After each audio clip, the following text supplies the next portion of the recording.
आधुनिक Nepal YouTube channel. आदरणीय दर्शक महानुभावहरू, आज हामी सिमखडा फार्म हाउस प्रालीमा आएका छौँ र सिमखडा फार्म हाउस प्रालीका प्रोप्राइटर शिशिर सिमखडाजी आज हामीहरूसँग हुनुहुन्छ। स्वागत छ यहाँलाई कार्यक्रम हाम्रो आधुनिक नेपाल च्यानलमा। र हजुरले यो विगत कति समयदेखि यो फार्म सुरु गर्नुभयो? मैले त अब सुरु गरेको लगभग 9 वर्षै भइसक्यो। सुरुमा त मैले अब घरबाटै सुरु गरेको हो। घरमा अब थोरै अब कुखुराहरू चल्लाहरू हालेर सुरुवात गरेँ। त्यसबाट अलिकति बढाउँदै उता गोकर्णमा आफ्नै जग्गा भाडामा लिजमा लिएर दुई जग्गामा लिजमा लिएर काम गरेँ। अब अहिले चाहिँ यहाँ जर्सिङ पौवा भन्ने ठाउँमा आइपुगेको छु। अहिले यहाँ पनि 2 वर्ष 7 वर्ष भइसक्यो आएको। उता 3 वर्ष काम गरेँ। अब कति वर्षको टाइम बाँकी छ यहाँ? यहाँ अब 10 वर्षको एग्रिमेन्ट छ। अब 8 वर्ष बाँकी छ। अब यो समयमा हजुरको विगतमा को र अहिलेको अवस्था के छ? यो 2-3 वर्षको पिरियडमा कति फरक के छ? अब अहिले त अब भन्नुपर्दा अब खासै किसानको लागि चाहिँ अब राम्रो समय चाहिँ छैन।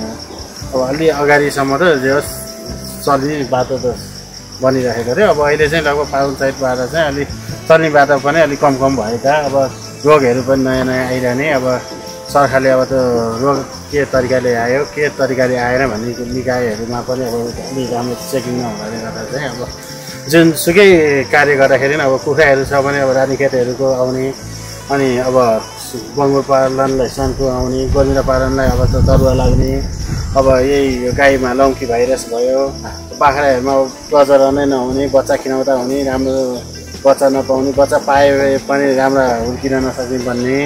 अब यस्तो यो तरकारी बाली लगाए पनि सबै सिटेरै जाने, दरुवा लाग्ने, किरा लाग्ने, किराहरूलाई पकाउँछ धेरै किरा नमर्ने। यस्तो यो धेरै समस्या छ। बिजन पनि अब राम्रो पस्ताएर नआइदिने खालको। अब यस्तो चिजमा चाहिँ अब सरकारी निकायहरूले गल्ती हो कि अब समय नै त्यस्तो आइपुग्यो हो। अब कति अब आफ्नो मनको हिसाबले भन्दाखेरि त अब सरकारी निकायहरूले नै उ गर्यो। जसरी अब कुखुराकोमा हेर्दाखेरि अब मैले पनि भोगेको कुरा अब ट्याक्क 1000-1200 कुखुराहरूको बेला चाहिँ अब यो रानीखेतको भ्याक्सिन हामीले चाहिँ पहिला चाहिँ जहिले पनि प्रयोग गर्थ्यौँ। किन कुखुरा पालन भएको मान्छेले चाहिँ रानीखेतको भ्याक्सिन प्रयोग गर्थ्यो। अनि त्यही भ्याक्सिनबाट चाहिँ कुखुराहरू चाहिँ रानीखेतको सङ्क्रमित भएर मर्ने क्रम धेरै भयो। अनि खेरि अब त्यो अब मेरोमा मात्रै त अब इन्टरफाक हुनसक्थ्यो भनेर अब बुझ्दै जाँदा साथीभाइहरूको अब धेरै ठाउँमा त म पनि चल्ला बेच्ने अब व्यापारमा अब बाहिरतिर सधैँ हिँडि नै राखेको हुन्छु। अनि त्यो हुँदाखेरि जो ठाउँमा चाहिँ अब भ्याक्सिनको प्रयोग भएको हुन्छ त्यही ठाउँमा चाहिँ त्यो समस्या धेरै र जुन ठाउँमा प्रयोग गर्न नभएका जुन गरेर पालेका जुन अलिक प्रयोग नगरेकाहरूमा चाहिँ समस्या थिएन। तर जसले भ्याक्सिन प्रयोग गरेको थियो त्यसमा चाहिँ अलिक समस्या थियो। अनि त्यो भएर चाहिँ अब न यो भ्याक्सिनको हो कि भन्ने अब विचार गरेर अब यस्तो कुरामा अब कोही सरकारले नि केही कुरा गरेको छैन।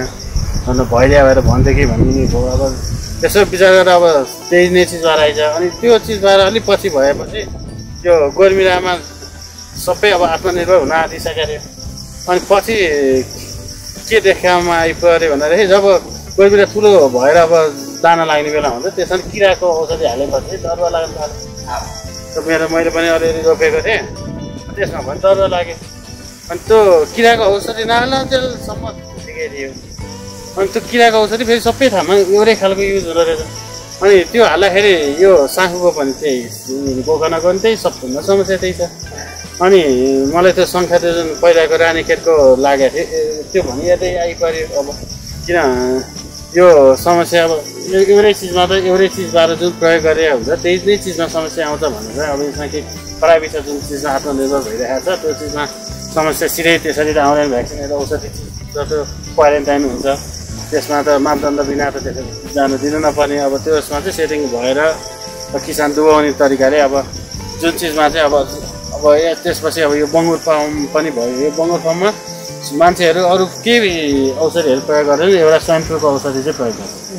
त्यो जुनसुकै बङ्गुर फार्मको मान्छेहरूले पनि एउटा स्वाइन फ्लू बाहेक अरू केही औषधि त्यति बारेमा थाहा हुँदैन। त्यसमा पनि आएको समस्या त्यो जति नै मऱ्यो त्यो सबै स्वाइन फ्लू भएर मऱ्यो भने अब त्यो स्वाइन फ्लूको औषधिमै समस्या छ त्यसमा।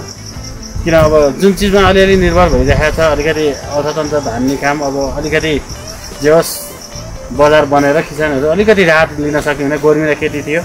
अलिअलि कुखुरा पालनबाट पनि मान्छेहरूले कमाइरहेका थिए। अनि अब त्यसपछि यो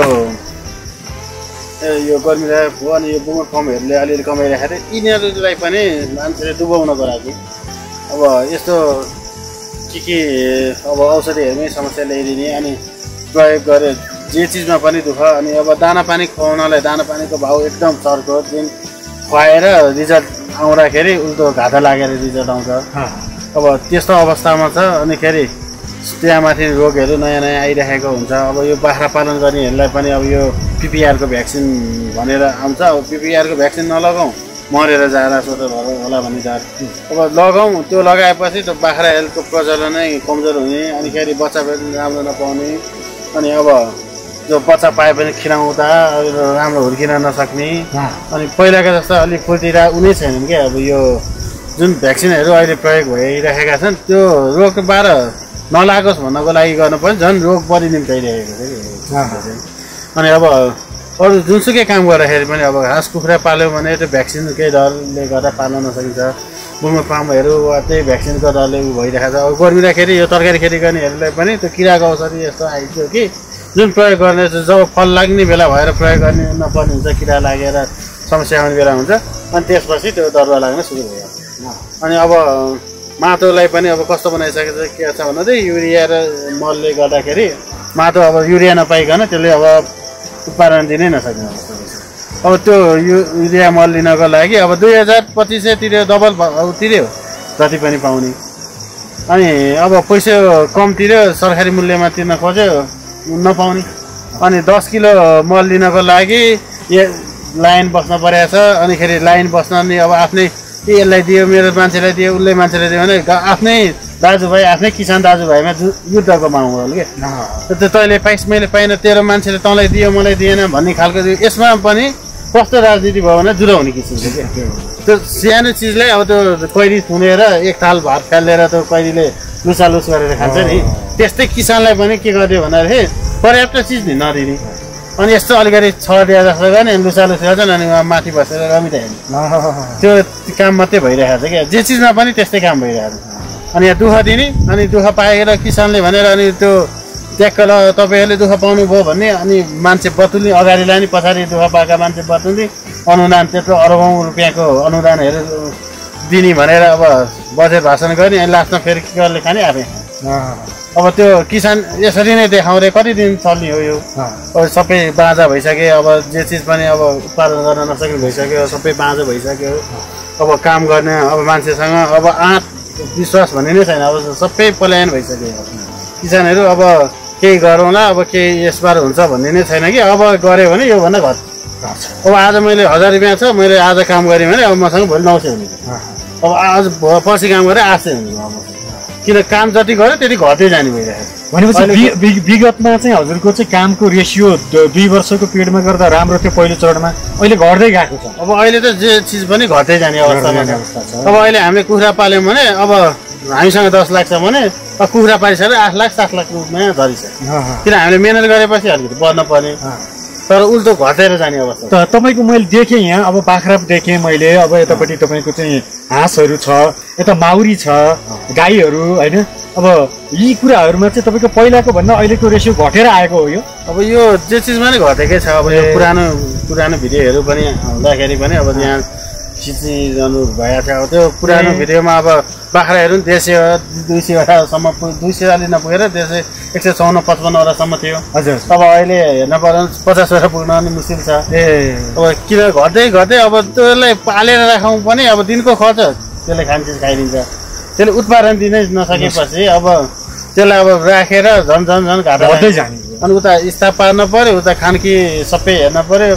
स्टाफलाई दुःख मात्रै, आफूलाई पनि दुःख मात्रै। दुःख गरी चाहिँ अलिकति आमदामी भए पो किसानलाई खुसी हुन्छ। अब दुःख गरी चाहिँ झन् उल्टो घटेर जाने भयो। अब यसको विकल्प के छ त? कृषकहरूलाई तपाईँहरू अब कृषकहरूले गरिरहेको तपाईँहरूको लगानीको सुरक्षित चाहिँ कसरी हुन्छ, के देख्नु भएको छ यसको समस्याको समाधान? अब यसको लागि त अब कस्तो गर्नु पर्यो भन्दाखेरि अब यो जति पनि औषधिहरू आउँछन् यसमा चाहिँ उचित मापदण्ड राखेर यो हुने नहुने चेक गरेर आउनु पर्यो। अनि खेरि कस्तो भन्दाखेरि अनुदानहरू जति दिइरहेको हुन्छ नि त्यसले चाहिँ के हुनु पर्यो भन्दाखेरि चाहिँ अब बिउ किन्दाखेरि त्यो जुनसुकै ठाउँमा किन्दाखेरि एउटै भाउ हो किन कोहीले किन्दाखेरि 80 रुपियाँ कोहीले किन्दा 80 रुपियाँ होइन किन नगरपालिकामा यसो बाँडे बेला त यसो हेरे भ्यायो भने आधी दाममा नभ्याए डबल दाम ट्रिपल दाम लाउनु भयो ए भन्नाले रातमा आएको थोरैमा पाउँदा पसलबाट किन्दाखेरि डबल जस्तो पर्ने त्यो एउटै दाम हुनु पर्यो त्यो भयो भने के हुन्छ भन्दाखेरि बिचौलियाले खानु पाउने भएन फेरि एउटै दाममा पाउँछ भने चाहिँ त्यो नगरपालिकामा नै एउटै हो उसमा एउटै हो भने चाहिँ जसलाई आवश्यक छ त्यसले ल्याएको हुन्छ रोप्छ वास्तविक किसानलाई चाहिँ राम्रो जहिले पनि किसानले आवश्यक पछि जान्छ किन्छ ल्याउँछ रोप्छ अनि अब अर्को भयो दानाहरू मेन समस्या भनेर अब दानाहरूमा आउँछ अब तरकारी गर्नेहरूलाई मलहरूको लागि भयो भने अब पशुपालन गर्नेहरूलाई चाहिँ दानाको समस्या हुन्छ अब दानामै अब सहुलियत आधी दिने कति भ्याउँछ अब आफ्नो मापदण्ड अनुसार यति रुपियाँ भ्याउँछ अब दानामा सहुलियत दियो भने त त्यो घर आनेर पकाउन मिल्दैन जहाँ अब किने पनि एउटै भाउ भयो भने त किसानले चाहिने मात्रै किन्छ यो बेच्न पाउँछ भने हुँदैन जहाँ पनि एउटै रेट भएपछि बिचौलिया पनि भएन सबै ठाउँमा यदि भन्दा यो बढीमा के बेच्यो भने कारबाही एकदम तपाईँको कुरो एकदमै चाहिँ बुझ्नुपर्छ अहिलेका चाहिँ तहका बसेका प्रतिनिधिहरूले पनि बुझ्नुपर्छ र हाम्रो कृषि प्रधान देश नेपालमा यस्ता किसानहरूले चाहिँ राम्रो एउटा राहत पाउनुहोस् भन्दै तपाईँलाई शुभकामना दिँदै अहिले